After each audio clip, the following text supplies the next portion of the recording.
David Muir, ABC's World News Tonight, America's most watched newscast. Now streaming same day with all the breaking news of the day on Disney+. Most watched, most trusted. Now on Disney+ every night. Tonight, breaking news, President Trump lashing out at Pope Leo, and tonight the image the president posted, appearing to depict Trump as Jesus. The image drawing outrage from many of his own supporters, some calling it blasphemy. President Trump tonight says he did post it, and what the president says he sees in that image. Just in tonight, the stunning fall, well-known Democrat Congressman Eric Swalwell, near the top of the race for California governor, pulling out of the race, and just moments ago, revealing he is now resigning from Congress. Multiple women accusing him of sexual misconduct, and what he's now saying tonight. Also breaking tonight, the war in Iran, the peace talks failing. Tonight, President Trump ordering a naval blockade of Iranian ports. That blockade now underway tonight. President Trump's new warning and Iran's warning tonight about what could happen to gas prices in the U.S. And what the president said about these high gas prices, that they could last through the midterm elections. The new and disturbing turn tonight involving the 18-year-old high school senior and cheerleader found dead on a cruise ship. Tonight, her 16-year-old stepbrother charged with murder, charged as an adult, and what we've now learned. Tonight, for the first time, we hear from the husband of that missing wife and mother who he says fell off the boat and was swept away. Tonight, in his own words, you'll hear the phone call, what he says happened on that boat. Tonight, now a second alarming incident at the home of OpenAI CEO Sam Altman. One suspect accused of throwing a Molotov cocktail at the home. Now comes word someone shot toward the home. Tonight, news of more arrests. As we come on tonight, the tornado watches and dangerous storms set to move right across the country. And in the east tonight, bracing for record highs, 80s and 90s. Ginger is here. Tonight, the plane making an emergency landing on a busy street, trying to avoid the cars. The message to his parents, Rory McIlroy, and what he said to his mom and dad, who were unable to make it to his first Masters win, so he won it again, and what he said to them right after. And tonight, so many of you watching it live right here on ABC, the astronauts coming home, and what's now happened since, including astronaut Christina Cook and one very excited dog. From ABC News World Headquarters in New York, this is World News Tonight with David Muir. Good evening. We begin tonight here with the breaking news. President Trump lashing out at Pope Leo, of course, the first American pope, after the Pope's comments on the war in Iran. And tonight, the president also igniting outrage over an image he posted, the image appearing to depict the president as Jesus. The image drawing backlash from many of his own supporters, some calling it blasphemy. The president tonight says he did post it, and what the president says he sees in that image. And tonight, Pope Leo now reacting to President Trump, who called the Pope weak and terrible on foreign policy, and what the Pope is now saying tonight. ABC's Mary Bruce leading us off from the White House. Tonight, as President Trump ramps up his attacks on Pope Leo, he finds himself under fire for posting this picture that appears to depict him as Jesus. Many of the president's own supporters outraged, some calling it blasphemy. And today, Trump took the picture down, claiming he thought it showed him as a doctor. Did you post that picture of yourself depicted as Jesus Christ? Well, it wasn't depicted. It was me. I did post it, and I thought it was me as a doctor. The president adamant. It's supposed to be me as a doctor, making people better. And I do make people better. I make people a lot better. It comes amid that remarkable clash, the American president lashing out at the first American pope. Pope Leo said things that are wrong. He was very much against what I'm doing with regard to Iran.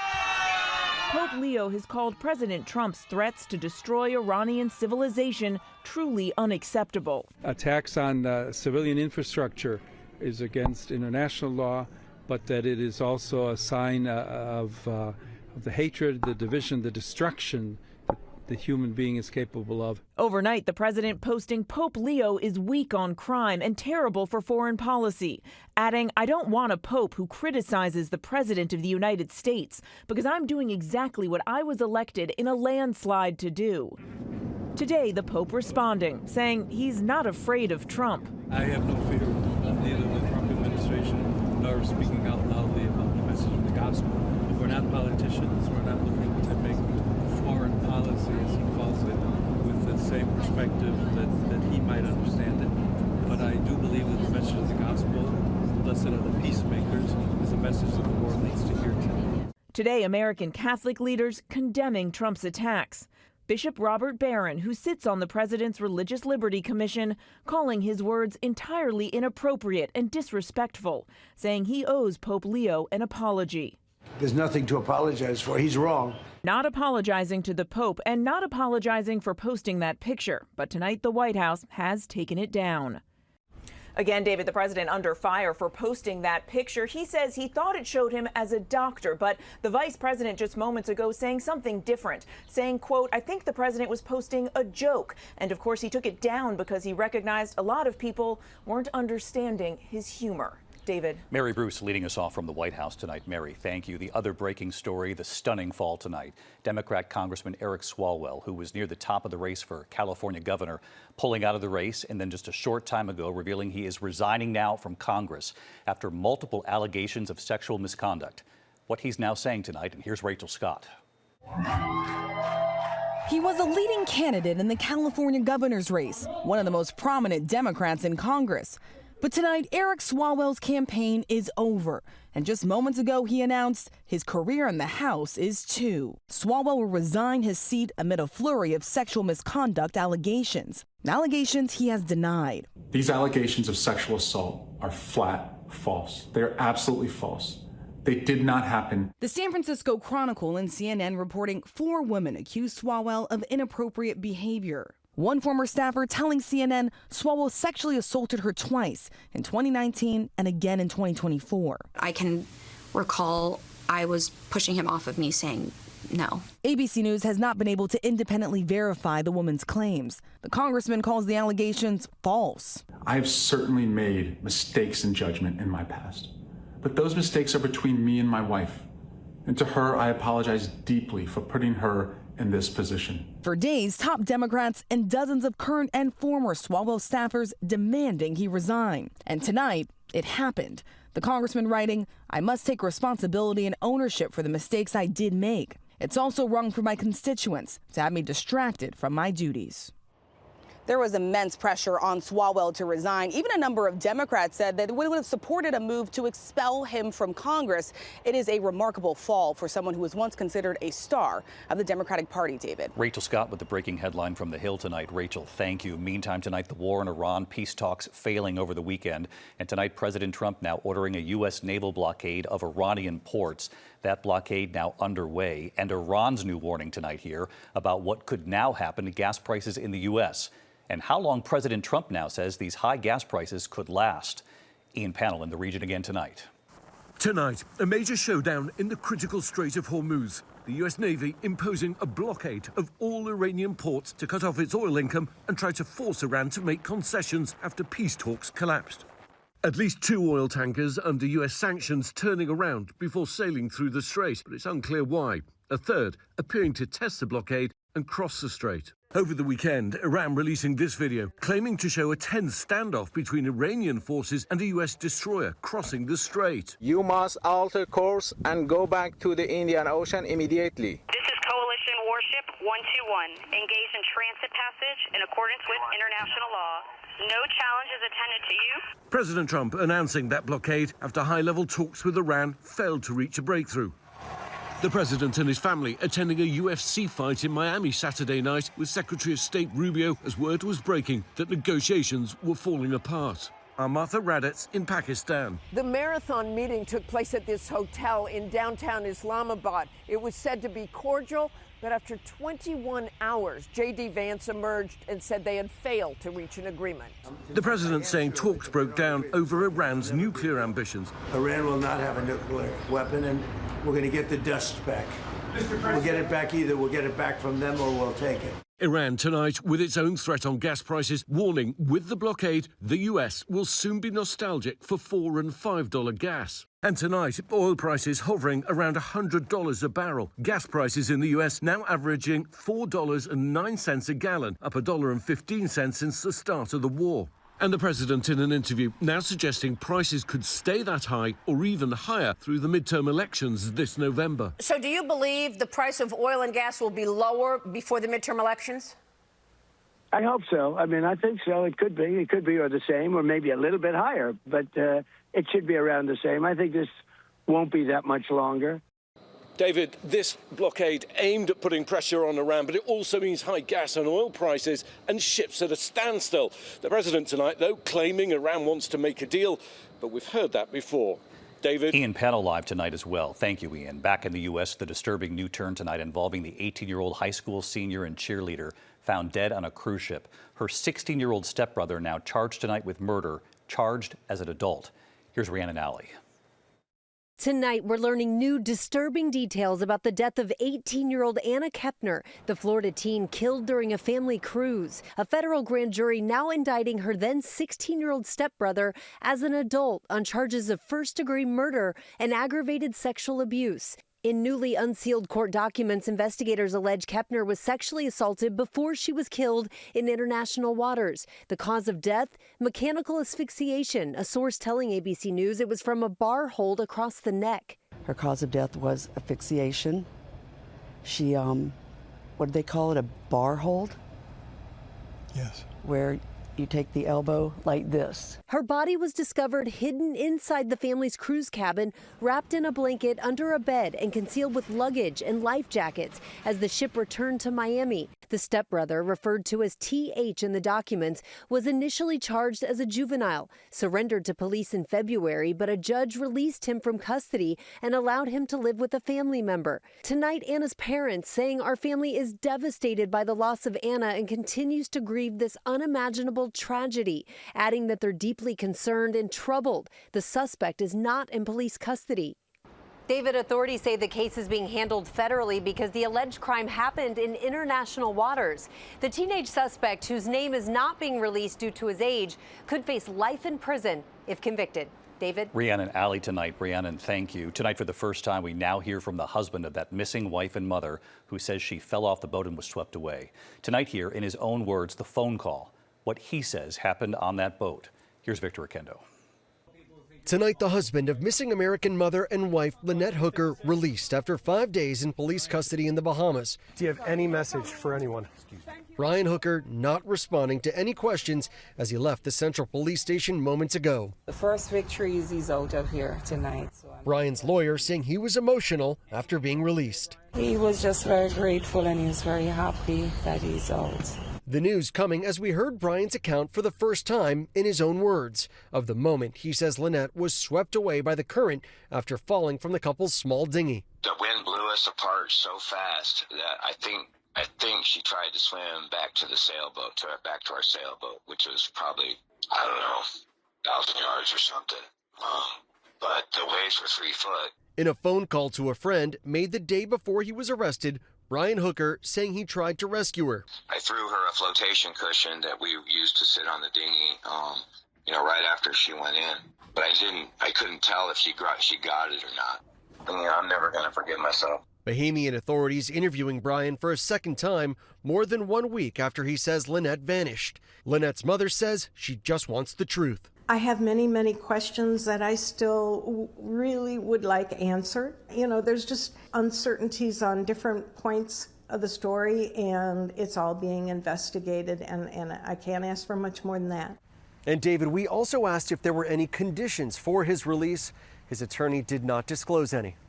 David? Victor Oquendo on this for us again. Thank you, Victor. Tonight, just in here, charges we're learning of after that alarming incident at the home of OpenAI CEO Sam Altman, a leader in artificial intelligence. A suspect accused of throwing a Molotov cocktail at the home is now charged with attempted murder tonight. Here's Trevor Ault. Tonight, new details as authorities investigate a pair of alarming incidents at the San Francisco home of OpenAI CEO Sam Altman. Authorities charging 20-year-old Daniel Alejandro Moreno Gama with attempted murder. The newly unsealed surveillance images appear to show him throwing a Molotov cocktail over Altman's front gate early Friday morning. The Justice Department says the suspect then traveled to OpenAI headquarters with kerosene in his backpack. Images appear to show him striking the glass doors with a chair. Today, authorities searching the suspect's Texas home. Late Friday, Sam Altman posted this image of his family, saying, "I'm sharing a photo in the hopes that it might dissuade the next person from throwing a Molotov cocktail at our house." But less than 48 hours later, authorities were called to the house again. Bahama sedan drove past this residence. Sounds like possibly one shot was fired. Law enforcement sources tell ABC News they believe Altman's home was targeted in that shooting. Police arresting 25-year-old Amanda Tom and 23-year-old Mohammed Tariq Hussein. And David, as for that firebombing suspect now charged with attempted murder, investigators say they're looking into his mental health, and they also claim they found a document he had expressing an interest in killing AI executives. David. Trevor Alt reporting tonight. Thanks, Trevor. When we come back, we are tracking dangerous storms right now moving across the country, and then 80s and 90s in the east tomorrow, D.C., Philadelphia, New York. Ginger Z standing by in the storm. She's here right after the break. Also, look at this, the emergency landing, the plane trying to avoid cars on the road. And that moving message to his parents, Rory McIlroy, whose parents weren't there last year when he won, so he won the Masters again. And what he said to them moved millions who were watching. In a moment. So tonight we're tracking some potentially dangerous storms right now. Tornado watches at this hour. So let's get right to Chief Meteorologist Ginger Z. Hi, Ginger. Hi, David. We've already seen a baseball-sized hail report in Faribault, Minnesota. There are tornado watches through central Wisconsin and flood watches because they got a snowpack from Green Bay to Cadillac and Traverse City up to Marquette. And those training thunderstorms will keep going tonight. Tomorrow, we get this large area from Cleveland back to the Mexican border in Texas that's involved in severe storms. But Milwaukee, Chicago, and Des Moines are all in that level 3 out of 5. Tornadoes are certainly in play. Large hail then, too. And here in the East Coast, it's nice today. It is going to be downright hot, breaking records this week. 88 possible for New York City. And David, Washington, D.C. could easily see their first 90 of the season. That's about a month ahead of average. All right. Ginger Z with us. We'll see you first thing in the morning. Thanks, Ginger. When we come back here, the emergency landing, the plane trying to avoid cars. You'll see it. And he did it again, Rory McIlroy. And what he said to his parents right after, moving millions who were watching. To the index, a small plane making an emergency landing on a busy road in Phoenix, a seaplane avoiding cars, hitting a fire hydrant and a tree. All 3 people on board were able to get out on their own. Authorities say they had engine trouble, and they say 100% a miracle avoiding all those cars.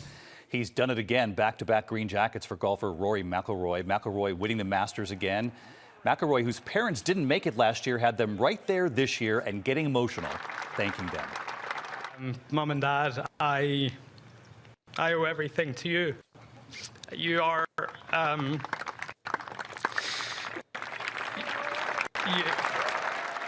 The crowd helping him out. McIlroy also marking his big win with his 5-year-old daughter, Poppy, joking she loves the Masters because of the unlimited ice cream. When we come back here tonight, so many of you watching it live right here with us on ABC, the astronauts coming home. But you have to see what's happened since, including one very excited dog in a moment. ABC World News Tonight with David Muir, sponsored by Afrin. Tonight, America Strong. Nearly 10 million of you watched it with us. A homecoming well earned. Here's Gio Benitez. We were live on the air for the re-entry into the Earth's atmosphere. 4 heroes almost here. The crew of Artemis II is in the final stages of this historic and truly inspiring journey. Traveling at 24,000 miles per hour, facing temperatures of 5,000 degrees Fahrenheit. Houston, Integrity, we have you loud and clear. Incredible. The parachutes deploying. This is picture perfect. There's the splashdown. Command now. The splashdown and the first moments we see the astronauts. Our first look at the Artemis II astronauts emerging from the Orion capsule. And tonight, the new images of the moment rescue teams made first contact with the crew, shared by Dr. Jesse Wang, the lead doctor on board the USS Mirtha. The 4 astronauts getting a hero's welcome back at Mission Control in Houston. Commander Reed Weissman emotional, reflecting on the journey. Before you launch, it feels like it's the greatest dream on Earth. And when you're out there, you just want to get back to your families and your friends. Commander Weissman here reuniting with his 2 daughters. Artemis pilot Victor Glover's neighbors in Houston welcoming him home with cheers lining the streets. Afterward, Glover smiling with his wife and 4 daughters. Mission specialist Jeremy Hansen with his wedding ring floating in zero gravity, thankful he got home in time for his 23rd wedding anniversary with his wife Catherine. And scratching at the door in Jacksonville, North Carolina, mission specialist Christina Cook's dog, Sadie, is really glad to see her. Cook sharing the video saying, "I'm still pretty sure I was the happier side of the reunion." Tonight, all 4 heroes now home. And we say welcome home and thank you to all of you at home who watched right here. I'll see you tomorrow. Good night. David Muir, the most trusted anchor in America, the most watched anchor in America. Thank you for making World News Tonight with David Muir the #1 newscast in America.